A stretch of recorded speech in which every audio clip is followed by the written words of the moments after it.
मैं आशीष राज पुरोहित वर्तमान में मैं राजकीय उच्च माध्यमिक विद्यालय फतेहगढ़ में लेब असिस्टेंट की पोस्ट पे कार्यरत हूँ।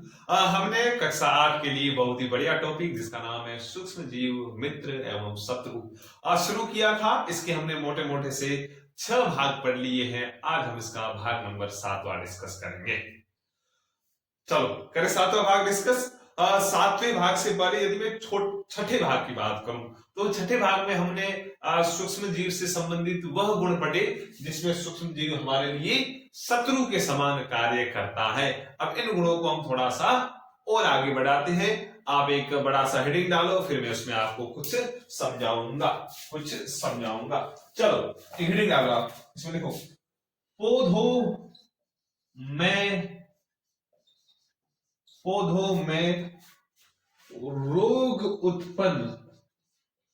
पौधों में रोग उत्पन्न करने वाले सूक्ष्म जीव। पौधों में रोग उत्पन्न करने वाले सूक्ष्म जीव। या हेडिंग डालो, दिख रहा है सबको? वेरी गुड, अच्छा है, दिख रहा है। ये बड़ा सा हेडिंग है कि पौधों में रोग उत्पन्न करने वाले सूक्ष्म जीव। यानी हम अब ये पढ़ेंगे कि पौधे भी बीमार होते हैं। अब आप सोच रहे हो सर पौधा मतलब मुझे खांसी जुकाम हुए, मुझे ताव है, ऐसा कुछ होता होगा? लगभग ऐसा ही है कुछ। मैं ये नहीं कह सकता उनको बुखार आता है, या हमारे अंदर हम मलेरिया बोलते हैं तो उनके अंदर क्या बोलते हैं क्या नहीं। तो मतलब बीमार होते हैं कुल मिला के। बीमार का क्या, हम बीमार होते क्या होते हैं कि हम अपना जो कार्य दिन भर करते हैं वो कर नहीं पाते, थकावट रहती है। यदि हमें पढ़ाई करनी तो हम पढ़ाई भी नहीं कर पाते क्योंकि हम बीमार। ऐसे पौधे बीमार होते हैं सर, उनमें क्या होता है, उनमें उपज कम हो जाती है। उनमें उपज, अब मैं कह रहा हूं यदि मैंने 1 बीघा में बाजरा बोया है तो उसमें से आधे से नॉर्मल, यदि वो 1 बीघा का बाजरा सही है तो वो अच्छी उपज देगा। लेकिन उनमें से आधे बाजरे के जो पेड़ होते हैं, पेड़ बोलते हैं पौधे बोलते हैं, छोटों को बोलते हैं पौधे, और बड़े होते हैं जैसे बरगद है, खजूर, इन्हें बोलते हैं पेड़। तो वो पौधे होते हैं, प्लांट्स जो छोटे छोटे होते हैं, उनमें उपज कम हो जाएगी। जो बीमार है तो उनको उपज कम देंगे। उपज कम मतलब जो बाजरा के दाने हैं या जो बाजरा की मात्रा है वो कम पैदा होगी। इसका मतलब जो बीमार होते हैं उनमें पैदावार कम होती है।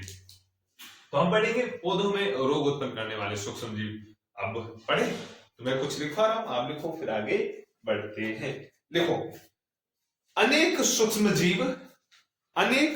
जीव गेहूं चावल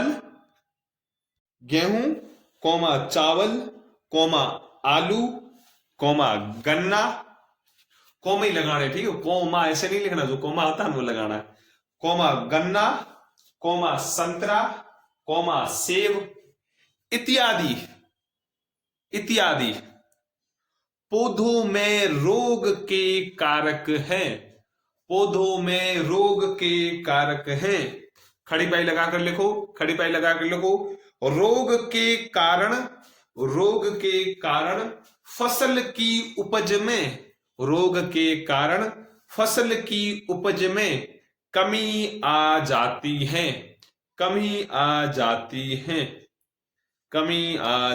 है। खड़ी पाई लगाकर नई वाली लाइन से लिखना शुरू करो। कुछ रसायनों का प्रयोग करके, रसायन मतलब कुछ दवाइयां, कुछ रसायनों का प्रयोग करके इन सूक्ष्म जीवों पर नियंत्रण पाया जा सकता है। अब बोर्ड के ऊपर आओ, मैं आपको समझा रहा हूं। अब जो अभी लाइनें लिखवाई 2-3 पढ़ लो, 10 सेकंड में पढ़ लो आप। चलो पढ़ो, पढ़ ली? अरे मैं हम मत जो लाइनें पढ़ो बस।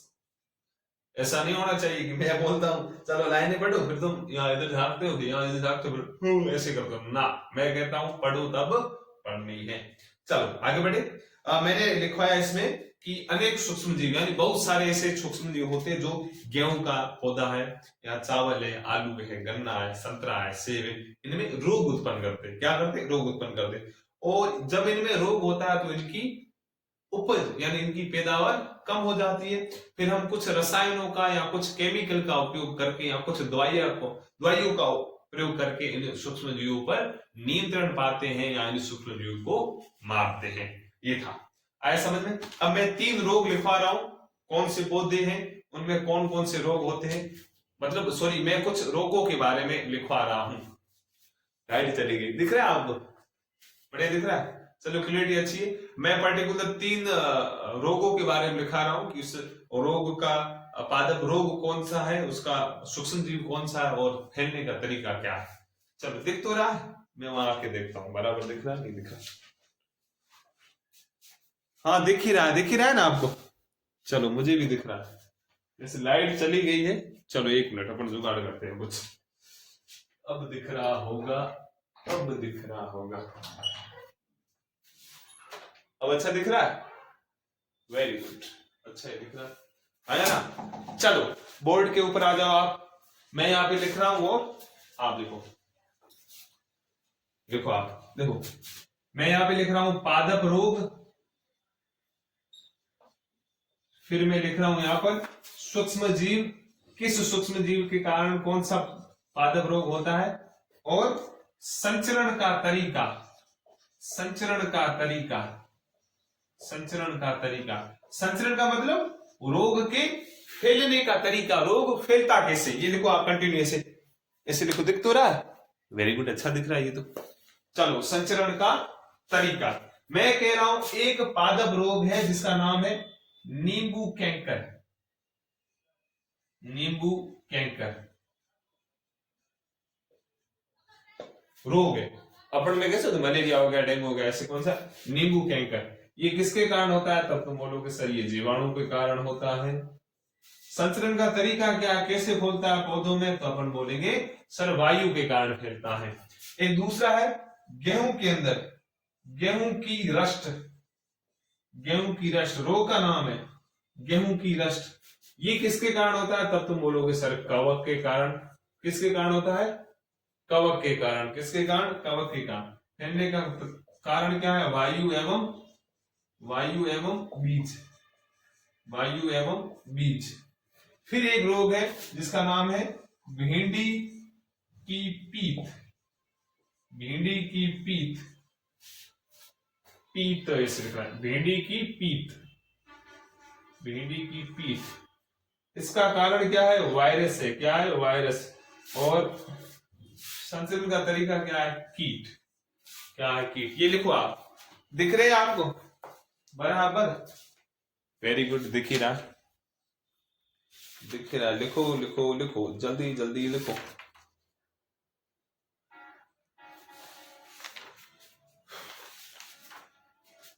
लिख लिया? अब आ जाओ बोर्ड पे, देखो नींबू का जो पौधा होता है उसमें एक रोग होता है जिसका नाम है नींबू कैंकर, या नॉर्मली बोलते हैं सिट्रस कैंकर। नींबू कैंकर रोग है जो नींबू से संबंधित खट्टे पदार्थ होते हैं, जैसे संतरा में होता है ये रोग। तो ये नींबू कैंकर रोग किस सूक्ष्म जीव के कारण होता है, तब बोलेंगे जीवाणु के कारण, यानी बैक्टीरिया के कारण।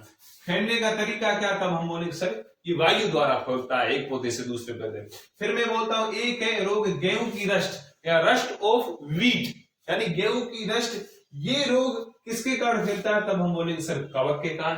फैलने का तरीका क्या है, वायु एवं बीज, वायु एवं बीज, मतलब या तो हवा से फैलेगा या बीज से, यानी एक पौधे का बीज कहीं और चला गया, वहां पे नया पौधा बढ़ता है तो ये फैल सकता है।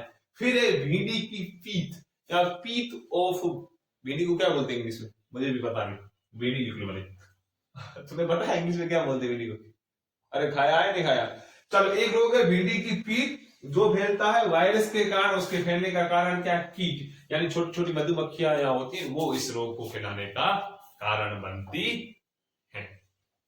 आया समझ में? चलो अब आप एक हेडिंग डालो जिसका नाम है खाद्य विषाक्त। अपन थोड़ा ऐसे मतलब थोड़ी स्पीड रखेंगे, चैप्टर को पूरा करना, 6-7 दिन हो गए, थोड़ा लंबा ही चल गया, ठीक है। इसका अब आप एक बड़ा सा हेडिंग डालो और लिखो खाद्य विषाक्त। चलो 1 मिनट मैं लिख रहा हूं, फिर आप लिखो खाद्य विषाक्त, लिख सकते हो ऐसे लिखो, खाद्य विषाक्त या इसे हम नॉर्मली बोलते हैं फूड पॉइजनिंग। ये नाम आपने सुना होगा, खाद्य विषाक्त या फूड पॉइजनिंग। दिख रहा है सबको? ये बड़ा सा आप हेडिंग डाल दो, खाद्य विषाक्त या फूड पॉइजनिंग। चलो आओ बोर्ड के ऊपर मैं समझा रहा हूं खाद्य विषाक्त नॉर्मली होता क्या। कभी कभार क्या, अभी के दिनों की बात कर देता हूं। अब किसी शादी ब्याह में जाते हो या किसी पार्टी में जा रहे हो, आप वहां जाते हो, कभी कभार, हमेशा नहीं, कभी कभार क्या होता है कि आप जैसे ही शादी या कोई पार्टी, बर्थडे पार्टी, कुछ भी हो, एनिवर्सरी हो या जो भी हो, आप पार्टी अटेंड करके वापस आते हो, अच्छा खाना दबा के खा के बढ़िया मजा आ जाता है कि हाँ यार मैंने काजू कतली खाई, मैंने वो खाया। लेकिन जैसे ही घर आते हो, एक दो दिन बाद आप बीमार पड़ जाते हो अपने आप, उल्टियां होने लगती है, पेट दर्द होता है, सर दर्द होता है, बुखार भी आ जाता है। तब आपको समझ में नहीं आता एकदम मैं कैसे बीमार हुआ।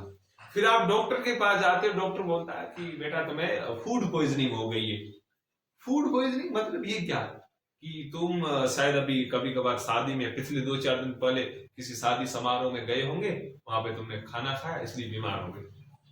तुम सोचो तुमने खाना खाया बीमार, और बूढ़िया कहता है चलता वो कभी नहीं मरता, मतलब अच्छा खासा खाता है तो वो कहाँ बीमार होगा, मैं कैसे हुआ। तब डॉक्टर कहेगा फूड पॉइजनिंग का मतलब होता है कि भोजन को कुछ दिनों तक या नॉर्मली हम यदि खुला रखें तो उसमें सूक्ष्म जीव आ सकते हैं, सूक्ष्म जीव वृद्धि कर सकते हैं, और जैसे ही हम भोजन ग्रहण करते हैं तो वो सूक्ष्म जीव हमारे शरीर में चले जाते हैं और हमें बीमार कर देते हैं। और इसी प्रोसेस को बोलते हैं फूड पॉइजनिंग, या ऐसे बोला जाता है डिब्बा बंद जो वस्तुएं होती है तो वो भी हमें नहीं खानी चाहिए। जो बंद वस्तुएं आती है, डिब्बा बंद बोलो या थैली बंद बोलो, जो चिप्स है, कुरकुरे है, दूसरे यहाँ 10-10, 15-15 दिनों से रखी हुई कुछ चीजें हैं जो बंद डिब्बे में, वो भी हमें नहीं खानी चाहिए। वैसे कुरकुरा मत खाया करो डाबरा, ठीक है। तो इसमें भी फूड पॉइजनिंग हो सकती है, हमेशा बीमार नहीं होते, कभी कभी होते। कब होते? जब उन सूक्ष्म जीवों की एक एनर्जी या एक पावर हमारे जो हमारा इम्यूनिटी सिस्टम होता है उससे यदि बिगाड़ने की कोशिश करते हैं तो हम बीमार हो सकते हैं। तो फूड पॉइजनिंग ये होता है कि बहुत ज्यादा दिनों तक खुले रखे हुए भोजन को यदि हम खाते हैं तो बीमार हो सकते हैं, इसे बोलते हैं फूड पॉइजनिंग, ठीक है। अब इसमें मैं कुछ लिखवा रहा हूँ पॉइंट्स, आप लिखो पॉइंट्स। फूड पॉइजनिंग हेडिंग डाला, लिखो सूक्ष्म जीवों द्वारा संदूषित,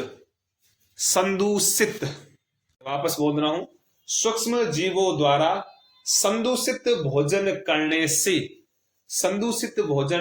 से खाद्य विषाक्त, बोर्ड के ऊपर लिखा हुआ है खाद्य विषाक्त हो सकता है, खड़ी पाई लगाकर आगे लिखो, हमारे भोजन में उत्पन्न होने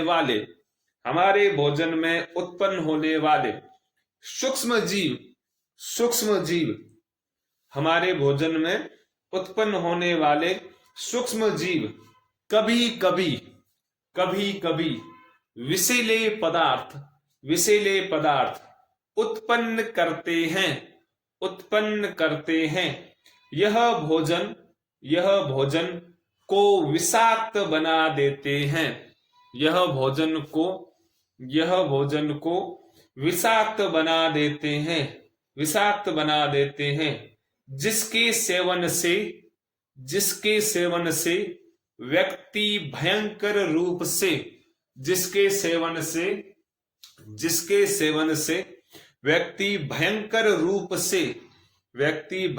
रूप से रोगी हो सकता है, अथवा कभी कभी उसकी मृत्यु भी हो सकती है, अथवा कभी कभी उसकी मृत्यु भी हो सकती है। अतः यह आवश्यक है कि हम भोजन को संदूषित होने से बचाए। संदूषित का मतलब होता है खराब, यानी हम भोजन को खराब होने से बचाए। चलो बोर्ड के ऊपर आ जाओ, जो मैंने लिखवाया वो समझा रहा हूं। मैंने क्या लिखवाया? मैंने लिखवाया कि सूक्ष्म जीवों द्वारा संदूषित यानी खराब भोजन करने से खाद्य विषाक्त हो सकता है, यानी हमारा भोजन खराब हो सकता है। हमारे भोजन में उत्पन्न होने वाले सूक्ष्म जीव कभी कभी विषैले पदार्थ उत्पन्न करते हैं, यानी हमारे भोजन के अंदर जो सूक्ष्म जीव है वो कभी कभार क्या करते हैं, विषैले यानी हानिकारक पदार्थ उत्पन्न करते हैं।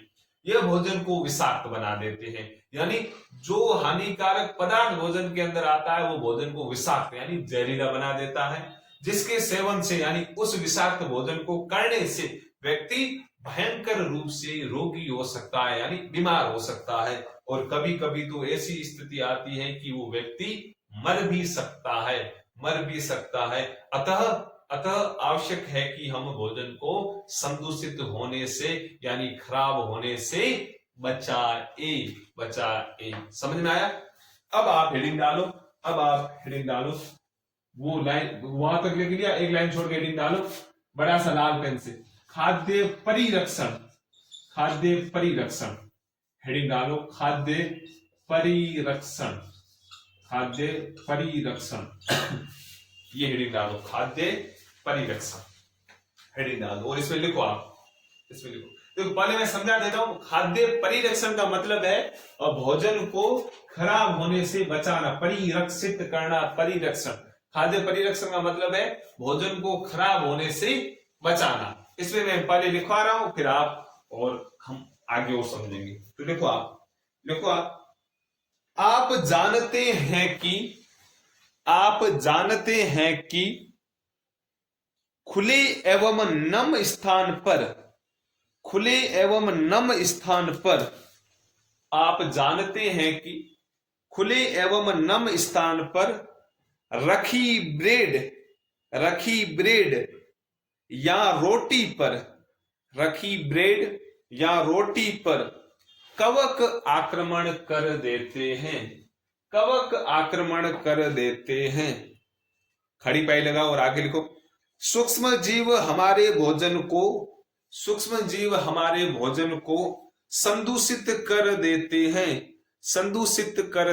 संदूषित का मतलब खराब करना, ठीक है, संदूषित कर देते हैं। खड़ी पाई लगाकर आगे लिखो, भोजन से दुर्गंध आने लगती है तथा इसका स्वाद भी खराब हो जाता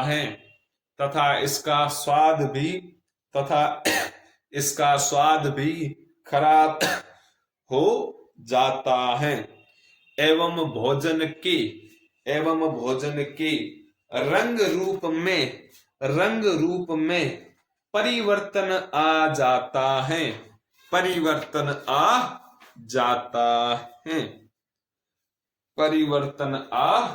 जाता है। चलो बोर्ड के ऊपर आओ, मैंने जो लिखवाया वो समझा रहा हूं। मैंने क्या लिखवाया, हम जानते हैं कि हमें पता है कि यदि हम किसी रोटी को या किसी ब्रेड को खुले एवं नम स्थान पे रखें, नम स्थान मतलब ऐसा स्थान जहां पर वायु में थोड़ी बहुत पानी की मात्रा हो, यदि ऐसे स्थानों पर हम रखते हैं तो वो हमारा भोजन है उसके ऊपर सूक्ष्म जीव आक्रमण करते हैं और हमारे भोजन को खराब कर देते हैं, यानी हमारी ब्रेड को, हमारी रोटी को खराब कर देते हैं, जिसके फलस्वरूप उसमें गंध आने लगती है एवं उसका रंग रूप भी बदल जाता है। और यही चीज होती है फूड पॉइजनिंग, यही चीज होती है खाद्य क्या बोलते हैं, फूड पॉइजनिंग या खाद्य विषाक्त। अब हम जानेंगे कि इनसे बचा कैसे जाए, इनका परिरक्षण कैसे किया जाए। तो आप लिखो, खाद्य परिरक्षण के उपाय, हेडिंग डालो, एक लाइन छोड़ के लिखो, इसी के अंदर ही लिखो, इसी के अंदर लिखना, ठीक है। खाद्य परिरक्षण के उपाय,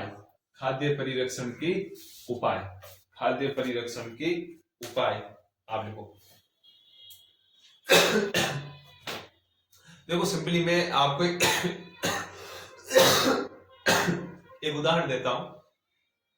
मैं यदि बाहर से 10-15 आम लेके आता हूं, आम मतलब आम लेके आता हूं और मैं आम को मेरे घर में रखता हूं, 2-4 दिन इसे खा नहीं पाता, लेकिन मैं 10-15 दिन बाद देखता हूं वो आम सड़ जाते हैं। ऐसा होता है। सड़ने का कारण है कि उसके अंदर सूक्ष्म जीव आए, उन्होंने वृद्धि की और उसको सड़ा दिया। लेकिन हम वही चीज वापस देखते हैं जब हम आम को लेके आते हैं या केरी को लेके आते हैं, उसको काट के उसका अचार बनाते हैं और वही अचार 4-4 महीने तक खराब नहीं होता। ऐसा क्या होता है अचार के अंदर? अचार खराब नहीं होता, लेकिन मैं आम लेके आया, उसको मैंने घर में रख लिए, वो खराब हो गए। तो ये हम जानेंगे। तो यही होता है खाद्य परिरक्षण के उपाय। खाद्य परिरक्षण के उपाय, इसमें आप पहला उपाय देखो, इसमें आप पहला उपाय देखो रासायनिक उपाय। इसमें आप पहला उपाय देखो रासायनिक, रासायनिक उपाय। क्या हेडिंग है? रासायनिक उपाय, और डैश करके इसमें लिखो, डैश करके लिखो आप। रासायनिक उपाय हेडिंग डालो और डैश करके लिखो। नमक एवं खाद्य तेल का, नमक एवं खाद्य तेल का उपयोग सूक्ष्म जीवों की, उपयोग सूक्ष्म जीवों की वृद्धि रोकने के लिए, वृद्धि रोकने के लिए सामान्य रूप से किया जाता है, सामान्य रूप से किया जाता है। अतः इन्हें परिरक्षक, अतः इन्हें परिरक्षक कहते हैं। मैं वापस बोल रहा हूं, नमक एवं खाद्य तेल का, नमक एवं खाद्य तेल का उपयोग सूक्ष्म जीवों की, उपयोग सूक्ष्म जीवों की वृद्धि रोकने के लिए, वृद्धि रोकने के लिए सामान्य रूप से किया जाता है, सामान्य रूप से किया जाता है। अतः, अतः इन्हें परिरक्षक कहते हैं, अतः इन्हें परिरक्षक कहते हैं। खड़ी पाई लगाकर आगे लिखो, खड़ी पाई लगाकर आगे लिखो। हम नमक अथवा, हम नमक अथवा खाद्य अम्ल को, हम नमक अथवा, हम नमक अथवा खाद्य अम्ल का, खाद्य अम्ल का प्रयोग अचार बनाने में, प्रयोग अचार बनाने में करते हैं, करते हैं। जिससे, जिससे अचार में, जिससे अचार में सूक्ष्म जीवों की वृद्धि, जिससे अचार में सूक्ष्म जीवों की वृद्धि नहीं होती, सूक्ष्म जीवों की वृद्धि नहीं होती। खड़ी पाई लगाकर नीचे वाली लाइन से लिखो, खड़ी पाई लगाकर नीचे वाली लाइन में लिखो। क्या लिखोगे? मैं बोल रहा हूं ऐसे लिखो, देखो सोडियम, ऐसे लिखो आप, बोर्ड के ऊपर मैंने लिखा सोडियम बेंजोएट, सोडियम बेंजोएट, ऐसे लिखो सोडियम बेंजोएट तथा, सोडियम बेंजोएट तथा सोडियम, सोडियम बेंजोएट तथा sodium Meta, sodium Meta bisulphide, sodium Meta bisulphide, sodium Meta bisulphide सामान्य परिरक्षक हैं, सामान्य परिरक्षक हैं, परिरक्षक हैं, सामान्य परिरक्षक हैं। और इस लाइन के ऊपर तारा लगा दो, इंपॉर्टेंट है, परिरक्षक है, सामान्य परिरक्षक है। आपको पूछा जा सकता है यदि हमें खाद्य पदार्थों का परिरक्षण करना है तो इसके लिए परिरक्षक कौन से, तब तुमको क्या बोलोगे? सर एक का नाम है सोडियम बेंजोएट और दूसरे का नाम है सोडियम मेटाबाइसल्फाइड। याद करो, सोडियम मेटाबाइसल्फाइड। और पहला वाला क्या है? पहला वाला क्या है सर? एक है सोडियम बेंजोएट, एक है सोडियम बेंजोएट और दूसरा है सोडियम मेटाबाइसल्फाइड, दूसरा है सोडियम मेटाबाइसल्फाइड। ये ध्यान रखना, ये दो परिरक्षक है, यानी खाद्य पदार्थों को खराब होने से बचाने के लिए हम इन केमिकल का उपयोग कर सकते हैं। समझ में आया? कल वाला लेक्चर 8वां जो भाग होगा उसमें मैं पूरा ये पार्ट निपटा दूंगा, अपन पूरा कर लेंगे, फिर इसके बाद हम नया चैप्टर शुरू करेंगे। कौन सा चैप्टर शुरू करना है वो आप मुझे बताना, मैं वो पढ़ा लूंगा जो आपके सिलेबस में हो। 8वीं का जो सिलेबस है पहले हम वो कवर अप करेंगे, यदि वो पहले कर पाते तो हम पूरे चैप्टर पढ़ेंगे। ठीक है, अपने स्वास्थ्य का ध्यान रखो, बढ़िया पढ़ाई करनी है, छुट्टियों में खुश होना नहीं कि कोरोना आया बल्ले बल्ले हो गई, उसको कितने दिन बंद रखा होगा, तो बढ़िया पढ़ाई करो। ठीक, good luck, best of luck.